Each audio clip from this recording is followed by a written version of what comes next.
বন্ধুরা, রোহিতের এক হাতের ক্যাচে আউট লিটন। 150 রানের মধ্যে বাংলাদেশের অর্ধেক দল সাজ করে ঠিক যেন লাফিয়ে এক হাতে আম পারলেন রোহিত। অবিশ্বাস্য ক্যাচ দেখে হতভম্ব লিটন। বন্ধুরা, আপনারা যদি দেখতে চান তা রোহিত শর্মার দুর্দান্ত ক্যাচ, তাহলে ভিডিওটি লাস্ট অবধি দেখতে হবে। চ্যানেলটিকে সাবস্ক্রাইব করতে পারলে লাইক দেবে এবং নোটিফিকেশন বেল আইকন দাবাতে হবে। বন্ধুরা, বাংলাদেশের বিরুদ্ধে চলতি টেস্ট সিরিজে যশস্বী জয়সওয়াল ও শুভমন গিল, লোকেশ রাহুলদের অনবদ্য সব ক্যাচ ধরতে দেখা গিয়েছে।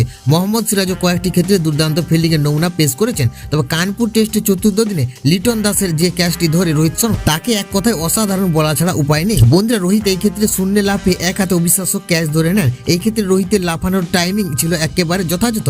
দু হাতে ক্যাচ ধরা সম্ভব ছিল না। সেই ক্ষেত্রে বলের নাগাল পেতে না হিটম্যান, তাই লাফিয়ে গাছ থেকে আম পাড়ার মতো হাওয়ায় ভেসে যাওয়া বল এক হাতে ধরে নেন রোহিত। বন্ধুরা, প্রথম ইনিংসে 49.4 ওভারে মোহাম্মদ সিরাজের বলে স্টেপ আউট করে বড় শট নেওয়ার চেষ্টা করেছিলেন লিটন দাস। টেস্ট সুলভ শট ছিল না মোটেও। লিটন মিড অফের উপর দিয়ে বল বাউন্ডারির বাইরে পাঠানোর চেষ্টা করেন। রোহিত শর্মা অত্যন্ত সতর্ক ছিলেন। তিনি ঠিক সময় লাফিয়ে ডান হাতে বল লুপে নেন। বন্ধুরা, হিটম্যানের এমন অনবদ্য ফিল্ডিং এর জন্য 30 বলে ব্যক্তিগত 13 রান করে মাঠ ছাড়েন লিটন। তিনি 3টি 4 মারেন।